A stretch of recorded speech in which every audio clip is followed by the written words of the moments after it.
As-tu déjà remarqué à quel point il est facile de faire confiance à l'opinion des autres, mais à quel point il est difficile de te faire confiance à toi-même? L'esprit humain a une habitude étrange. Il essaie de te protéger de l'inconfort, mais en faisant cela, il finit par t'éloigner de ta propre force. Il te rappelle de vieilles erreurs, exagère les risques, invente des scénarios, et crée l'impression que le chemin le plus sûr est de douter de toi. Et plus tu écoutes cette voix, plus elle semble vraie. Mais il y a quelque chose que ton esprit oublie de te dire. Au fond de toi, il existe une partie qui ne dépend ni de l'approbation des autres, ni des résultats, ni des applaudissements. Une base silencieuse, solide comme une terre profonde, où ta volonté peut encore décider de la personne que tu vas devenir. Les stoïciens appelaient cela la maîtrise intérieure. Ils savaient que la confiance en soi n'est pas un sentiment qui apparaît avant le courage. C'est une conséquence du courage. D'abord tu agis, puis ton esprit apprend que tu es capable. Chaque pas difficile, chaque décision prise malgré la peur, chaque fois que tu continues alors qu'il serait plus facile de reculer, tout cela envoie un message silencieux à ton esprit. Tu es plus fort que tu ne l'imaginais. C'est ainsi que se construit la confiance. Pas dans les moments parfaits, mais dans les moments où tu décides de continuer. Dans les prochaines minutes, tu vas découvrir des pratiques stoïciennes simples, mais profondément transformatrices, capables de réorganiser ton esprit, renforcer ton attitude et reconstruire la confiance que la vie a peut-être secouée, mais qu'elle n'a jamais détruite. Si tu es prêt à faire le premier vrai pas, écris dans les commentaires. Aujourd'hui, je commence à agir, même sans garantie. Maintenant, sans détour, passons à la première pratique. Numéro 1, tu es encore fort. Il y a quelque chose en toi qui ne se brise pas. Même quand tout semble s'effondrer, même lorsque ton corps s'affaiblit et que ton esprit doute, il existe un centre silencieux qui reste intact. Une flamme qui ne s'éteint jamais, elle se recouvre simplement de cendres pendant un moment. Et peu importe à quel point la vie essaie d'enterrer cette flamme sous les doutes, les frustrations et les journées difficiles, elle reste là. Elle attend seulement un souffle de conscience pour se rallumer et éclairer ton chemin. Les stoïciens appelaient cela la force intérieure, un espace que personne ne peut envahir, où ta volonté et ta raison continuent de régner, même au milieu du chaos. C'est comme un sol ferme sous tes pieds. Même lorsque la tempête secoue tout autour de toi, il existe un endroit en toi où le calme continue d'exister. Mais parfois, tu oublies que cette force est là. Tu l'oublies les jours où la fatigue pèse plus lourd que la foi. Tu l'oublies dans ces moments où la peur murmure qu'il vaudrait mieux s'arrêter, reculer, ou simplement accepter moins que ce que tu pourrais réellement vivre. Et pourtant, si tu regardes bien, tu verras une vérité évidente, tu es déjà passé par là. Tu as déjà traversé des douleurs que tu croyais impossibles. Tu as déjà surmonté des chutes qui semblaient définitives. Et tu as survécu à toutes. Il y a eu des nuits où tu pensais ne plus avoir la force de continuer, et pourtant, le lendemain est arrivé, et toi aussi. Tu étais encore debout? Alors pose-toi cette question. Qu'est-ce qui t'a relevé la dernière fois? Ce n'était ni le hasard, ni la chance. Ce n'était pas quelqu'un apparaissant soudainement pour résoudre ta vie à ta place. C'était cette force invisible, silencieuse, qui te pousse quand plus rien ne semble fonctionner. Elle ne fait pas de bruit, mais elle a la solidité de l'acier et le calme stable de la terre. Elle ne crie pas. Elle ne demande pas de reconnaissance. Elle n'a rien à prouver. Elle te soutient simplement lorsque tout devient incertain. Le monde peut te pousser. Les circonstances peuvent te secouer.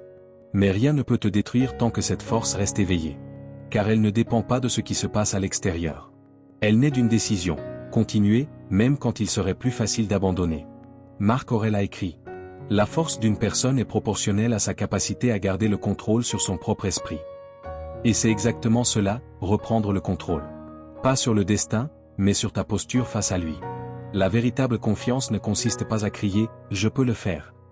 Elle consiste à regarder le chaos et à dire en silence « j'ai déjà connu pire, et je suis toujours debout ».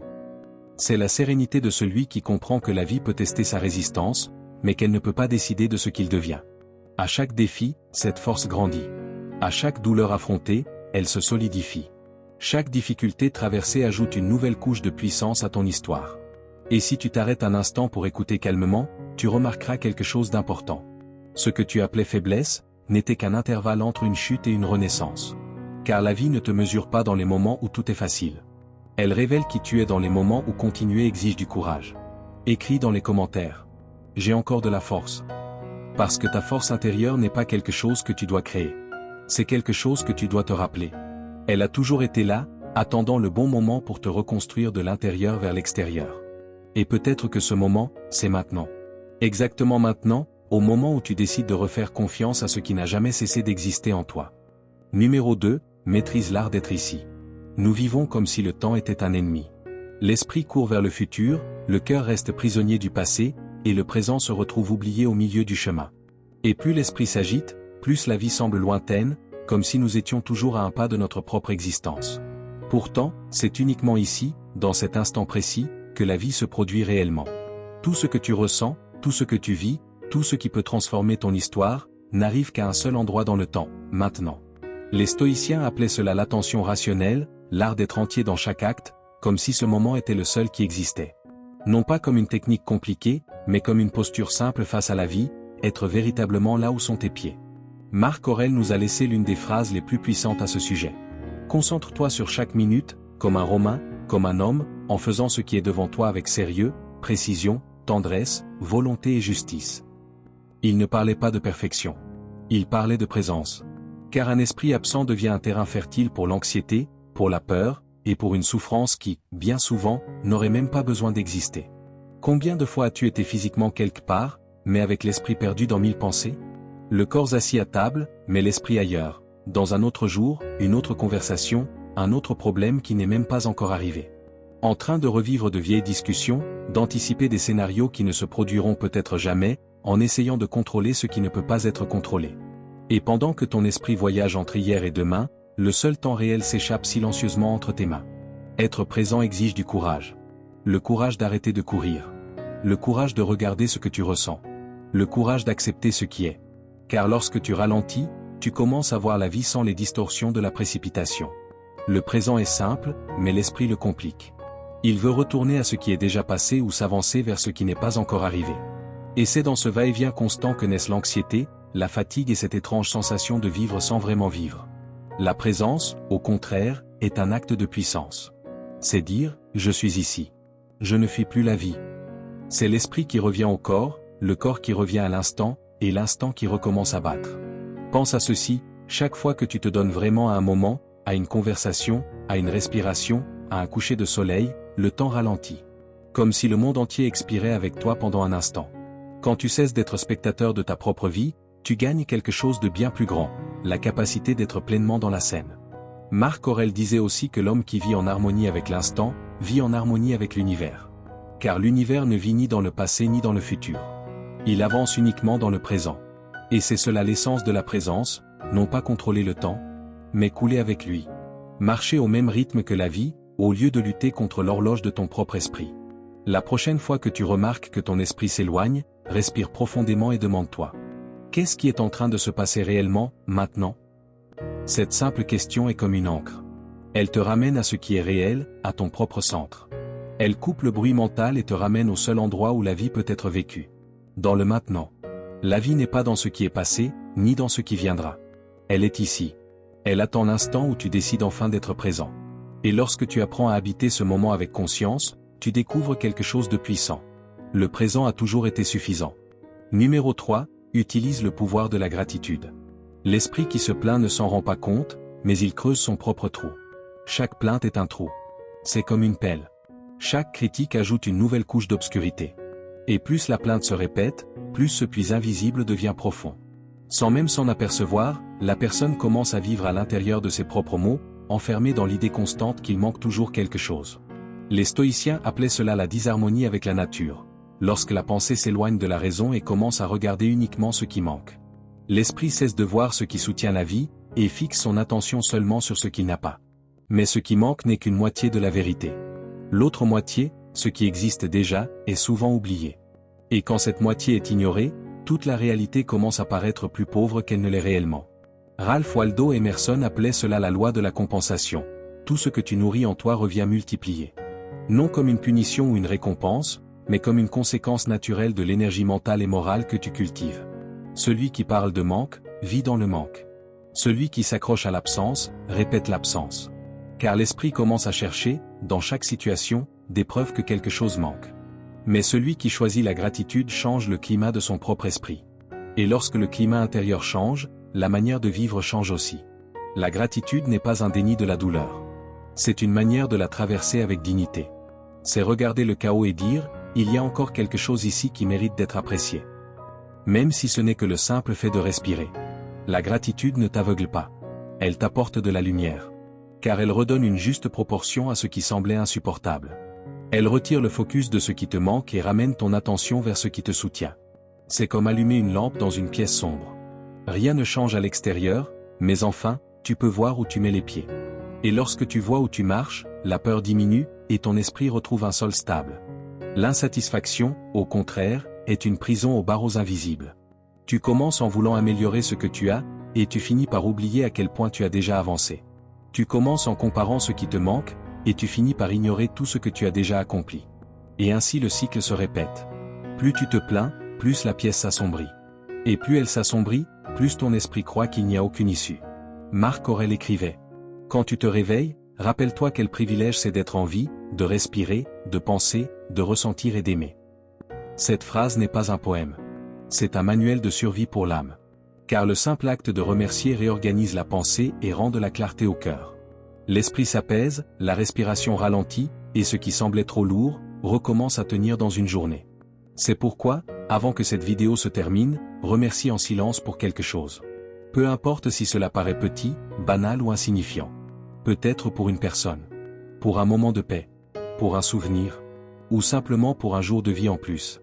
Et si tu le peux, répète-le avant de dormir, le matin au réveil, et avant toute pensée négative. Fais-en un petit rituel de lucidité. Un esprit reconnaissant est comme une fenêtre ouverte. L'air recommence à circuler, la lumière revient. La gratitude est un entraînement à la présence. Et celui qui entraîne son regard à voir ce qu'il possède gagne de la force pour chercher ce qu'il désire, sans désespoir, sans comparaison, sans peur. Celui qui reconnaît la valeur de ce qu'il a déjà marche avec plus de solidité vers ce qu'il veut encore atteindre. Écris dans les commentaires une affirmation simple, mais capable de changer immédiatement ton regard. Je choisis de remercier. Car l'esprit qui apprend à remercier voit ce que l'esprit qui se plaint ne voit jamais. Une abondance silencieuse, au cœur même de sa propre vie. Numéro 4. Reconstruis ton monde de l'intérieur. Tout ce qui existe à l'extérieur de toi n'est qu'un reflet de ce qui existe à l'intérieur. Aucun changement extérieur n'est réellement durable s'il ne commence pas dans l'âme. Car avant que la vie ne change de forme, elle change d'abord de direction en toi. Tu peux avoir de nouvelles opportunités, des portes ouvertes, des personnes prêtes à te soutenir. Mais si ton monde intérieur est envahi par l'insécurité, tu verras une menace là où il y a une chance, de la peur là où il y a un chemin, et du doute là où il y a une possibilité. Non pas parce que la vie est contre toi, mais parce que le regard avec lequel tu observes la vie est encore blessé. L'esprit humain est un miroir, il reflète ce qu'il garde à l'intérieur. Si ce miroir est trouble, le monde paraît déformé. Non parce que la vie est devenue plus difficile, mais parce que ta vision s'est habituée à voir tout à travers la poussière du passé. Mais lorsque tu nettoies ce miroir, le monde redevient clair. Quand tu organises tes pensées, que tu guéris tes souvenirs et que tu réalignes tes intentions, la réalité change de forme devant tes yeux. Ce qui semblait impossible commence à paraître comme une simple étape suivante. Ce qui semblait terrifiant commence à paraître comme quelque chose d'inconnu, et non plus comme un danger. Les stoïciens appelaient cela la maîtrise intérieure, l'art de gouverner son propre monde, avant même de vouloir réparer le monde extérieur. Car celui qui ne construit pas un refuge en lui-même vit à la merci de chaque tempête. La moindre critique l'ébranle. La moindre difficulté le désoriente. Le moindre obstacle prend des proportions gigantesques. Mais lorsqu'il existe en toi un centre solide, même les vents les plus violents passent sans arracher tes racines. Réfléchis à ceci, l'insécurité, la peur, la comparaison, tout cela n'est que des murs construits par ton propre esprit. Ce sont des structures invisibles, mais assez puissantes pour limiter une vie entière. Et ce qui te maintient le plus prisonnier n'est pas ce qui te manque. C'est ce que tu répètes. Les vieilles pensées. Les vieilles croyances. Les vieux schémas. Et les mêmes histoires que tu te racontes chaque jour. Tout cela forme un labyrinthe dans lequel tu tournes en rond, croyant être perdu, alors qu'en réalité, tu as simplement oublié la sortie. Et cette sortie n'a jamais été loin. Elle a toujours été dans ta conscience. Épictète disait, « Aucun homme n'est libre tant qu'il ne sait pas maîtriser lui-même. » Et cette liberté ne naît pas de la force physique, mais de la manière dont tu choisis de penser. Ce qui aujourd'hui te semble être une prison n'est souvent qu'une façon de penser devenue une habitude. Et les habitudes mentales peuvent aussi être changées, une pensée à la fois. Reconstruire ton monde intérieur, c'est cela. C'est changer le ton de la voix qui te parle. C'est remplacer la dureté automatique par une lucidité consciente. C'est transformer le jugement en compréhension, et la critique constante en direction intérieure. C'est rééduquer la voix de l'insécurité jusqu'à ce qu'elle devienne un personnage secondaire, et non plus le narrateur principal. C'est commencer à planter des pensées qui soutiennent la version de toi-même que tu veux devenir. Des pensées qui te rappellent non pas seulement qui tu as été, mais surtout qui tu es en train de devenir. Imagine ton esprit comme un jardin. Tu peux le laisser pousser au hasard, rempli de mauvaises herbes de peur, de doute et de culpabilité, ou tu peux le cultiver avec intention, en l'arrosant de présence, de patience et de discipline. Car le sol de l'esprit produit toujours quelque chose. La seule question est, est-ce toi qui choisis ce qui va fleurir? Et ce qui fleurira dépend de ton choix.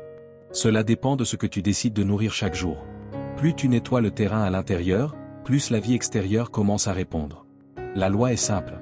Quand l'esprit s'organise, la réalité cesse d'apparaître comme un ennemi, et commence à devenir un champ de possibilités. Ta voix intérieure ne décrit pas la réalité. Elle décide du sens des choses avant même que tu les perçoives. Et plus tu développes le contrôle intérieur pour la rééduquer, la questionner et la guider, plus ta vie se transforme.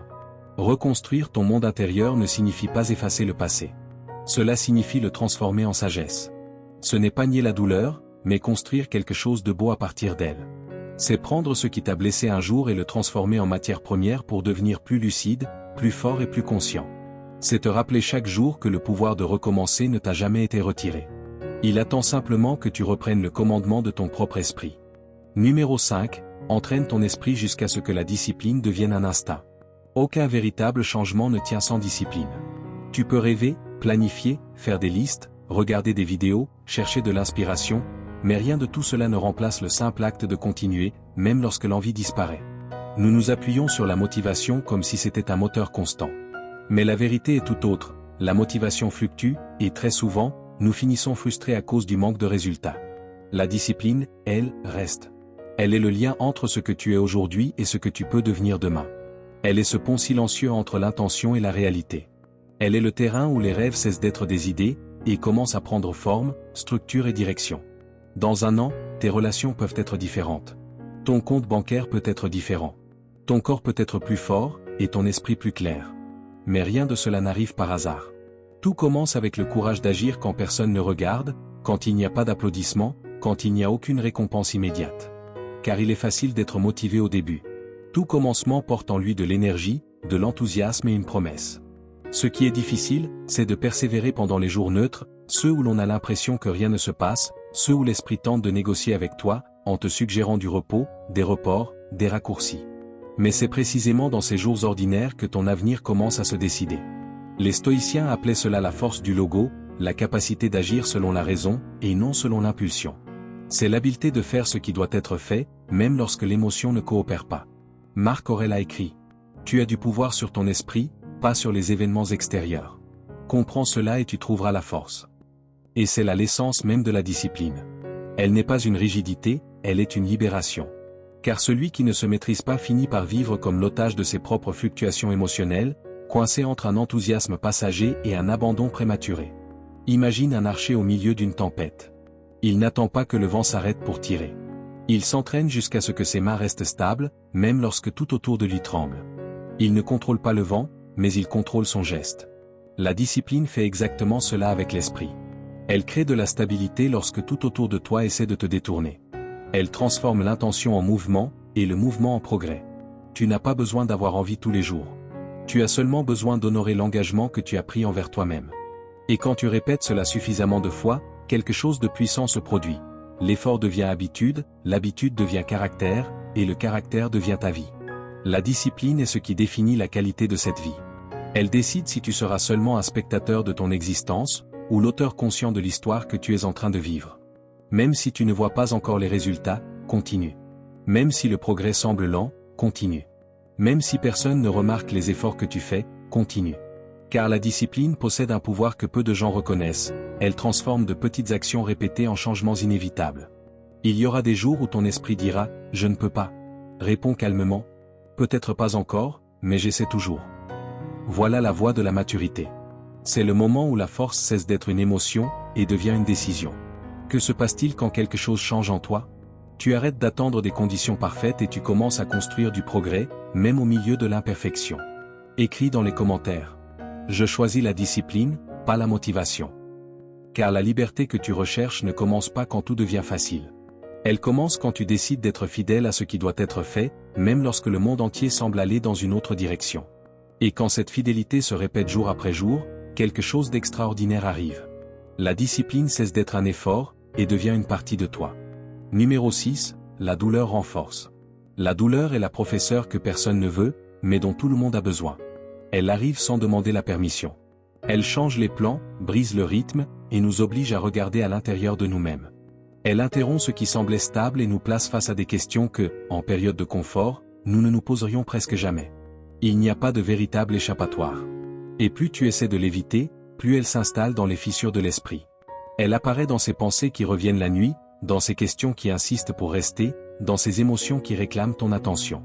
Sénèque disait « Il vaut mieux vaincre la douleur que la tromper ». Et cela signifie regarder à l'intérieur. La douleur ignorée ne disparaît pas. Elle change simplement de forme. Elle devient irritation, apathie, peur. Mais lorsqu'elle est affrontée avec lucidité, elle se transforme en sagesse. La douleur a un but, révéler l'endroit où il n'y a pas encore de structure. Elle montre le point exact où quelque chose en toi doit mûrir. Ce n'est pas une punition, c'est un polissage. La souffrance est le feu qui purifie le métal de l'âme. Le feu n'existe pas pour détruire le métal, mais pour le rendre plus résistant. Les stoïciens savaient que nous ne contrôlons pas ce qui nous arrive. Mais nous pouvons contrôler la manière dont nous traversons ce qui arrive. Et cette manière fait toute la différence, entre se perdre ou se renforcer, entre sortir brisé ou sortir plus conscient de soi. Pense à une blessure. Si tu la recouvres trop vite, elle s'infecte. Mais si tu as le courage de la nettoyer, même si cela fait mal, le corps guérit. Le processus n'est pas confortable, mais c'est ce qui permet à la peau de se refermer avec plus de force qu'avant. L'âme fonctionne de la même manière. Elle a besoin d'être exposée à la vérité, en contact avec la réalité, et d'avoir un espace pour cicatriser. Elle a besoin de temps pour réorganiser ce qui a été secoué. Marc Aurèle écrivait « L'obstacle à l'action fait avancer l'action. Ce qui bloque le chemin devient le chemin. La douleur n'est pas la fin du parcours. Elle est la partie la plus raide. Celle qui renforce des muscles intérieurs que le confort ne développera jamais. C'est le moment de l'ascension qui semble le plus lourd, mais qui transforme celui qui continue à marcher. Tu n'as pas besoin d'aimer la douleur. Mais tu dois la respecter. Car c'est elle qui remet les choses à leur place. Elle te rappelle ce qui est essentiel. Elle coupe l'excès, élimine les illusions, et ramène à l'essentiel ce qui compte vraiment. Et lorsque tu acceptes ce rôle, quelque chose change. Ce qui était un poids devient un apprentissage. Ce qui était une blessure devient une force. La douleur cesse d'être seulement de la souffrance, et devient aussi une transformation. La douleur est le passage entre ce que tu étais et ce que tu es en train de devenir. Elle est l'espace entre une ancienne version de toi-même et une version plus mature qui se forme encore. Et de l'autre côté, il existe une version de toi qui n'est plus la même. Une version plus sereine, plus lucide, plus complète. Une version qui regarde la vie avec plus de profondeur et moins de précipitation. Respire, et répète en silence. Je ne fuis pas la douleur. Je la traverse. Car celui qui a le courage de ressentir a aussi le courage de grandir. Et celui qui traverse la douleur avec conscience ne revient jamais identique. Il revient plus fort, plus calme, et finalement, plus libre. Numéro 7, la force des commencements. Tout changement commence dans un instant silencieux. C'est le moment où tu décides de faire quelque chose de différent. Cela peut sembler petit, te lever plus tôt, respirer avant de réagir, éteindre ton téléphone, remercier au lieu de te plaindre. Mais c'est dans ces gestes presque invisibles que le destin commence à se réorganiser. Ce sont des choix discrets qui, répétés jour après jour, finissent par redessiner tout le chemin. La manière dont tu commences ta journée définit le ton de ton esprit. Et la manière dont tu termines ta nuit façonne le type de paix qui t'accompagne pendant ton sommeil. Le début ouvre la direction, et la fin prépare le terrain pour l'étape suivante. Les stoïciens le savaient, et ils traitaient les commencements comme des rituels sacrés. Au réveil, Marc Aurèle écrivait « Quand tu te réveilles, pense au privilège que c'est d'être vivant, de respirer, de penser, de ressentir et d'aimer. » Il ne voyait pas l'aube comme une routine, mais comme une renaissance. Comme si chaque matin était une nouvelle opportunité d'aligner sa vie avec ce qui compte réellement. Le début est une chance de réinitialiser l'âme, de nettoyer les excès, de réaligner ses intentions et de choisir qui tu veux être dans ce nouveau cycle qui commence, qu'il s'agisse du cycle d'une journée, d'un mois ou d'une vie entière. C'est le moment où tu décides dans quelle direction ton esprit va marcher. Beaucoup perdent le pouvoir des commencements parce qu'ils se réveillent en mode automatique. Ils se lèvent en portant le poids d'hier, se couchent en craignant déjà demain, et vivent en réagissant à ce qui arrive, au lieu de choisir consciemment comment vivre le moment suivant. Mais un vrai commencement exige de la présence. Il exige de regarder le présent avec respect, comme quelqu'un qui tient quelque chose de fragile et de sacré dans ses mains. Car chaque début contient en lui une possibilité silencieuse de transformation. Alors, avant de plonger dans le bruit du monde, respire. Ressens la légèreté du matin. Fais quelque chose qui te ramène à ton centre. Lis une phrase, médite, range ton espace, ou simplement remercie. Ce n'est pas perdre du temps. C'est construire du temps. Car la manière dont tu commences ta journée détermine ce que cette journée fera de toi. Quand l'esprit commence dans l'ordre, le reste de la vie a tendance à suivre la même direction. Et quand la nuit arrive, ralentis. Ferme les écrans. Ferme le bruit. Ouvre le silence. Reviens sur ce que tu as vécu. Apprends de ce qui a fait mal. Reconnais ce qui a grandi en toi. Le repos est le point de départ du prochain commencement. Celui qui termine sa journée avec conscience commence la suivante avec plus de clarté. Épictète disait: ce n'est pas ce qui t'arrive qui compte, mais la manière dont tu réagis. Et bien réagir commence avant même d'agir. Cela commence dans la préparation, dans la lucidité, dans l'attention avec laquelle tu te places face à la vie. C'est cette préparation silencieuse qui renforce l'esprit avant que le monde ne te demande une réponse. La magie des commencements ne se trouve pas dans ce que tu fais. Elle se trouve dans la manière dont tu le fais, avec attention, avec sérénité, avec intention. Car tout ce qui commence avec conscience finit avec signification. Et plus tu honores tes commencements, plus ta vie commence à prendre une direction claire. Parce qu'une vie entière peut changer à partir d'un seul commencement pris au sérieux. Écris dans les commentaires: aujourd'hui, je recommence avec mon âme. Car chaque jour est un nouveau commencement. Et chaque fois que tu te réveilles vraiment, le monde se réveille avec toi. Et lorsque tu apprends à traiter chaque début avec respect, chaque journée cesse d'être un jour de plus, et devient une opportunité de vivre avec intention. Numéro 8, est le courage de ne pas reculer. Le courage n'est pas du bruit. C'est une décision silencieuse. C'est l'instant où tu sens la peur frapper à la porte, et au lieu de lui ouvrir, tu choisis de faire un pas de plus dans la bonne direction. Ce n'est pas une explosion de bravoure. C'est un choix calme, pris au milieu de la pression. Il ne s'agit pas de se sentir invincible. Il s'agit de ne pas te trahir lorsque le chemin se resserre. La peur essaie toujours de négocier ton retour. Elle promet le confort, elle repousse tes promesses, elle peint le pire scénario possible. Mais le courage, c'est voir cette négociation, et rester sur le chemin. Un pas de plus. Pas le saut parfait. Juste le prochain pas. C'est ainsi que des ponts invisibles apparaissent sous tes pieds, des ponts qui ne se montrent qu'à celui qui continue d'avancer. La vie révèle rarement tout le chemin. Elle ne dévoile que la portion nécessaire, à celui qui décide de continuer. Les stoïciens savaient que l'esprit fabrique des géants. Sénèque rappelait que les difficultés renforcent l'esprit comme le travail renforce le corps. À chaque résistance affrontée, tu gagnes des fibres intérieures invisibles, mais solides, celles qui te soutiennent quand tout vacille. Chaque obstacle traversé laisse en toi quelque chose qui n'existait pas avant. Plus de fermeté, plus de clarté, plus de stabilité sous tes pieds. Marc Aurèle renforçait cette idée en disant: ne laisse pas l'avenir te troubler. Tu le rencontreras, si nécessaire, avec les mêmes armes de la raison qui aujourd'hui te défendent contre le présent. Autrement dit, tu n'as pas besoin de garantie pour avancer. Tu as seulement besoin de la même lucidité qui t'a déjà amené jusqu'ici. La même force mentale qui a déjà traversé d'autres jours difficiles vit encore en toi. Pense à un alpiniste dans la nuit. La montagne est la même, mais l'obscurité déforme tout. Ce qui le fait avancer n'est pas l'absence de peur, mais la fidélité au prochain appui. Une pierre stable, puis une autre, puis encore une autre. Il n'a pas besoin de voir le sommet pour continuer. Il doit seulement faire confiance au prochain point d'appui. La vie fonctionne exactement ainsi. Quand tu maintiens ton pas, le chemin se révèle à la mesure de ton courage. Ni avant, ni après, exactement dans la mesure où tu choisis de continuer. Une manière simple d'y parvenir est de commencer par 3 mouvements. D'abord, nomme ta peur, et dis la vérité. J'ai peur d'échouer. J'ai peur de perdre. J'ai peur d'être jugé.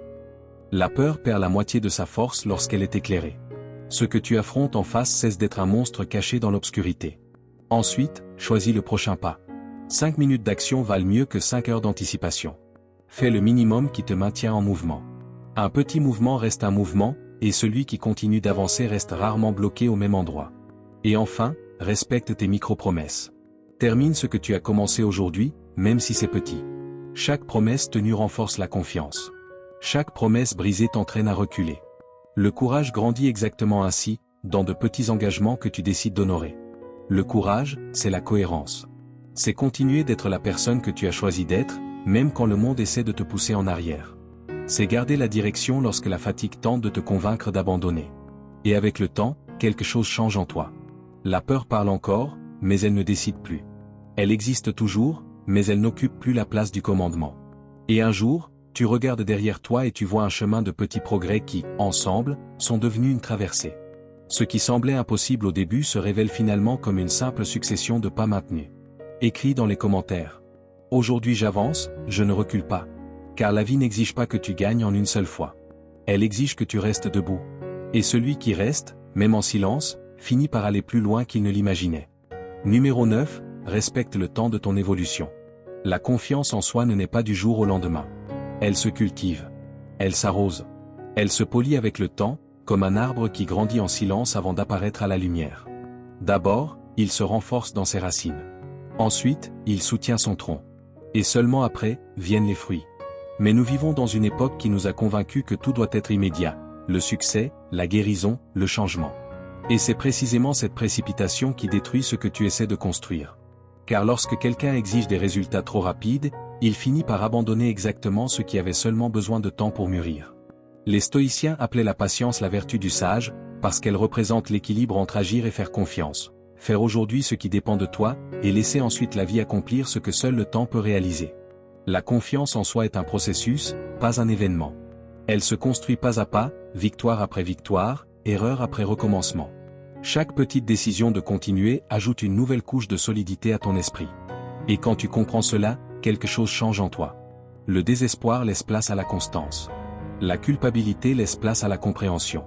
Tu cesses de t'exiger d'arriver tout de suite, et tu commences à respecter le chemin que tu es en train de parcourir. Marc Aurèle écrivait « Ce qui grandit lentement s'enracine profondément ». Et c'est exactement ce qui se passe avec toi. Les transformations les plus vraies sont celles qui mûrissent en silence, loin des projecteurs. Elles se construisent quand personne ne regarde, dans les jours ordinaires, dans les petites décisions, dans ces heures où tu choisis de continuer même sans applaudissements. L'impatience est la voix de la comparaison. Elle te dit que tu es en retard, que tu n'es pas assez, que tu devrais déjà être plus loin. Elle regarde la route des autres et oublie que chaque vie possède son propre rythme. Mais la patience est la voix de la sagesse. Elle parle doucement, mais avec fermeté. Continue. Ton rythme est le bon. C'est ton temps. Pense à une graine. Tu ne l'obliges pas à fleurir. Tu prépares la terre, tu lui offres la lumière, tu l'arroses avec soin, et tu fais confiance. Tous les jours semblent identiques jusqu'au jour où la terre s'ouvre et où la croissance apparaît. Il en est de même pour ta reconstruction intérieure. Ce n'est pas un manque de progrès que tu ressens. C'est simplement le temps en train de faire son travail, en silence. Être patient avec toi-même n'est pas abandonner. C'est respecter le processus. C'est comprendre que chaque petit pas est une victoire, et que les chutes font aussi partie du chemin. Car chaque tentative, même imparfaite, reste un mouvement. La précipitation exige des résultats. La patience exige de la présence. Et c'est dans la présence que le vrai changement se produit. Alors, quand tu as l'impression que tout prend trop de temps, rappelle-toi ceci, ce qui mûrit lentement dure souvent beaucoup plus longtemps. À chaque pas, même invisible, tu deviens quelqu'un de plus stable, plus conscient, plus complet. Quelqu'un qui n'a pas besoin d'aller vite pour croire en son propre chemin. Il est difficile de ne pas douter lorsque l'esprit est habitué à courir. Mais aujourd'hui, utilise les outils stoïciens pour ouvrir de nouveaux chemins. Reconstruis-toi. Écoute-toi. Observe tes sentiments, tes émotions, et même tes douleurs, celles qui restent souvent cachées. Parfois, l'anxiété n'apparaît pas pour te blesser. Elle apparaît pour te rappeler que tu dois te donner du temps.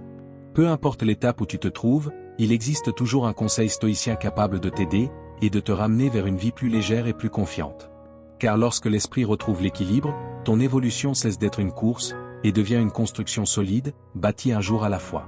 Si tu es arrivé jusqu'ici, laisse ton commentaire, mets un like, partage cette vidéo avec quelqu'un que tu admires. Et merci sincèrement d'avoir regardé jusqu'au bout.